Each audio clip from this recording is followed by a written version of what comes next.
Olá pessoal, tudo bem? A graça e a paz do Senhor. Bom dia, esse é o dia maravilhoso que Deus preparou para nós. O nosso tema de hoje, da nossa reflexão, do nosso devocional é arrependimento. E como é que você está diante desse princípio tão importante da fé cristã? Você compreende o que é o arrependimento? Você tem uma vida em quebrantamento, humildade e arrependimento diante do Senhor? Então é sobre isso que nós vamos falar nessa manhã, esse tema central, chave, axiomático, ou seja, nerval, né, da vida cristã, central, tão importante que é o arrependimento. Sem arrependimento não há remissão de pecados. E olha o que o salmista, no Salmo 32, fala sobre esse princípio tão importante. Salmo 32, versículo 1, o texto sagrado diz: bem-aventurado aquele cuja transgressão é perdoada e cujo pecado é coberto. Bem-aventurado o homem a quem o Senhor não imputa maldade e em cujo espírito não há engano. Será que você tem vivido debaixo do Espírito de Deus? Ele tem governado a tua vida, o teu coração, ou um espírito de engano tem tomado conta da sua vida através dos engodos, enganos e mentiras de Satanás? Aí vem o versículo 3. Quando eu guardei silêncio, envelheceram os meus ossos pelo meu bramido em todo o dia, porque de dia e de noite a tua mão pesava sobre mim e o meu humor se tornou em sequidão de estio. Mão pesada, corpo afetado por causa do pecado, humor se tornando sequidão de estio, que é como se fosse uma folha murcha, humor, né? Uma espécie de morte ou definhamento emocional. Mas aí vem o segredo aqui, o versículo 5. Confessei-te o meu pecado e a minha maldade não encobri. Dizia eu em meu coração: confessarei ao Senhor as minhas transgressões e tu perdoastes a maldade do meu pecado. Por isso, todo aquele que é santo orará a ti, a tempo de te poder achar, porque até no transbordar das muitas águas, estas não chegarão. Olha que coisa linda, que promessas maravilhosas para aqueles que forem perdoados por Deus. Na verdade, esse salmo fala das consequências nefastas de uma vida sem arrependimento, mas também nos ensina a chave, essa chave espiritual que é o arrependimento diante do Senhor, como uma chave libertadora, purificadora, santificadora na vida do cristão. Então, que você aprenda, nós vamos falar um pouquinho sobre isso. Em primeiro lugar, arrependimento não é apenas convicção de pecado. A convicção de pecado faz parte do processo de arrependimento, mas não é o arrependimento em si. Arrependimento também não é apenas confissão. A confissão é apenas outro passo extremamente importante na direção do arrependimento. Então não se iluda. Apenas com esses dois primeiros passos, ou seja, a convicção e a confissão. Arrependimento se consuma na decisão de mudar. Vou repetir: o arrependimento se consuma na decisão de mudar. E você, está disposto a mudar? A deixar Deus transformar a sua vida? A mudar realidades que têm assolado a tua vida e o teu coração? Como você deve saber, a palavra grega, né, para arrependimento é metanoia. Meta, mudança, noia, mente. Mudança de mentalidade, mudança de motivação, mudança de propósito, indicando que a pessoa decidiu agora andar numa direção oposta à que ela se encontrava. Ou seja, ela estava atolada no pecado, na sujeira, na coisa errada. Ela sai dessa sujeira, é lavada pelo sangue de Jesus, porque tomou uma nova direção, uma conversão na sua vida. Ou seja, arrependimento não é apenas convicção ou confissão. É mudança de vida, é uma transformação radical de motivação e de comportamento. Eu vou repetir, é uma mudança radical de motivação e de comportamento. Esse aspecto demanda do que da gente?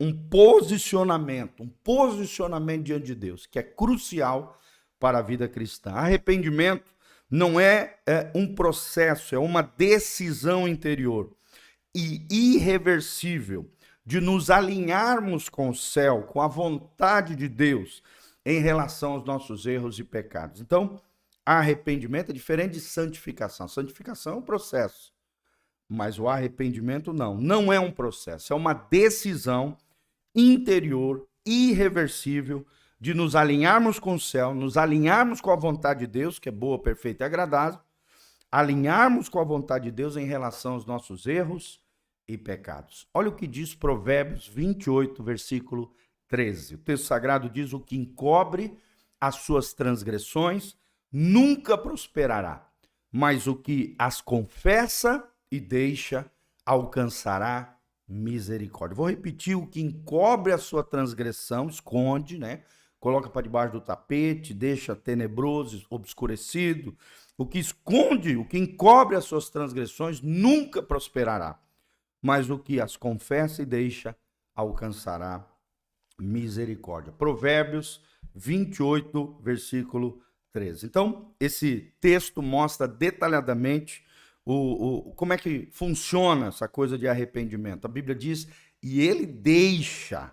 Ou seja, o arrependimento é quando, além de não encobrir, a pessoa confessa o pecado e toma a decisão irrevogável de deixar aquele pecado, aquela iniquidade, aquela transgressão. Lembrando sempre que pecado é errar o alvo, transgressão é ferir, é burlar, quebrar a lei de Deus.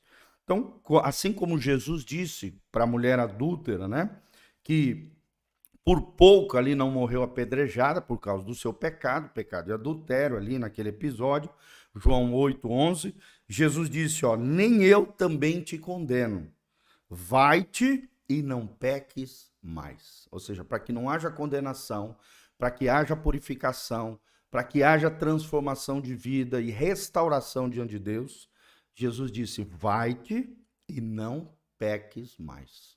Tá bom? Então, nós temos essa clareza aqui da parte de João 8:11, que é necessário ir e não pecar mais. Não ficar errando de forma cíclica, pecaminosa, sempre nos mesmos erros, nas mesmas situações, como se o pecado não fosse nada. O pecado é de ordem pessoal e intransferível, mas a colheita do pecado é coletiva. Então, preste atenção, o pecado é algo trágico.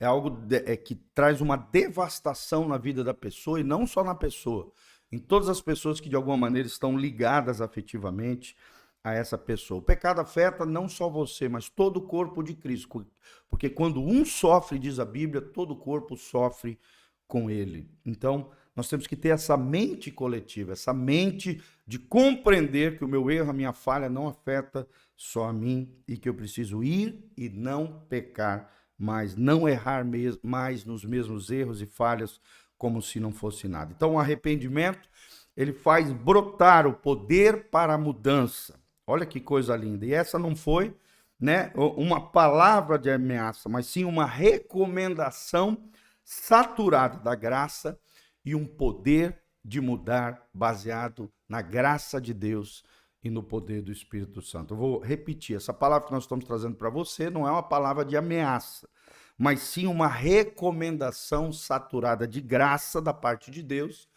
E o mesmo Deus que te pede isso, vá e não peques mais, é o Deus que também te dá poder, te capacita a mudar de comportamento. Basta você decidir, tomar essa decisão irrevogável de deixar a transgressão para trás. Amém? Olha o que diz Paulo, né? Esquecendo-me das coisas que para trás fico, prossigo para o alvo, para a suprema vocação, ao chamado de ser semelhante a Jesus de Nazaré. Aquele que está em Cristo é nova criatura, as coisas velhas já passaram, eis que tudo Deus faz novo na nossa vida, é o que diz o apóstolo Paulo. Então, o arrependimento, ele também é bem alegorizado lá em Josué capítulo 3, que é o chamado batismo de arrependimento, quando o povo de Israel atravessa o Rio Jordão. Então, é tremendo isso. Nós vamos falar no próximo episódio aqui sobre esse batismo de arrependimento de Josué, capítulo 3. Então, eu quero deixar um desafio para você, além de ler o Salmo 32 inteiro, né, principalmente até o versículo 6 e 7, além de você aprender aqui Provérbios 28:13, que nós falamos para você, o que encobre as suas transgressões nunca prosperará, mas aquele que as confessa e deixa alcançará misericórdia da parte do Senhor.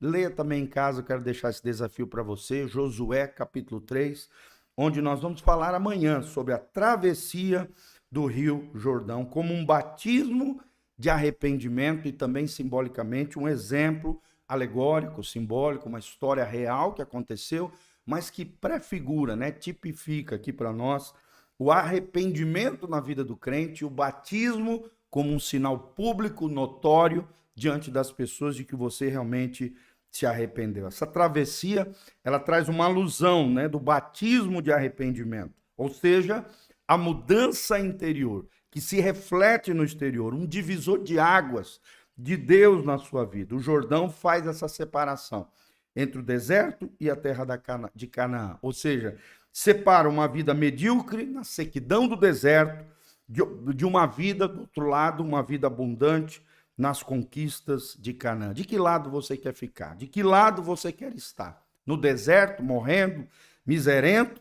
Ou você quer entrar na terra de Canaã, na vida vivida no máximo do potencial que Deus tem para você? Então amanhã nós vamos falar sobre isso, batismo de arrependimento. Espero ter sido bênção na sua vida. Aqui debaixo tem um link de descrição.